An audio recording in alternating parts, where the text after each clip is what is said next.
ve ablukanın delinmesi için bazı adımlar atabilir miyiz diye birçok teşebbüslerimiz oldu. Şimdi de elhamdülillah bu filoyla bir çalışma için buradayız.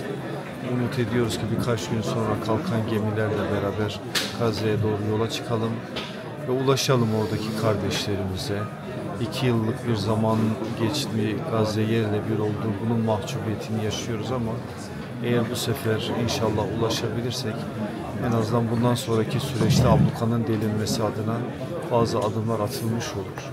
İnşallah Rabbim bu konuda engelleri önümüzden kaldırır da bir şekilde oradaki kardeşlerimize ulaşabiliriz ve bu konuda bize düşen sorumluluklarımızı yerine getirmiş oluruz. Biz neticeden sorumlu değiliz, yani sorumluluğumuz yapmamız gerekenleri yapmamadığımız noktasında.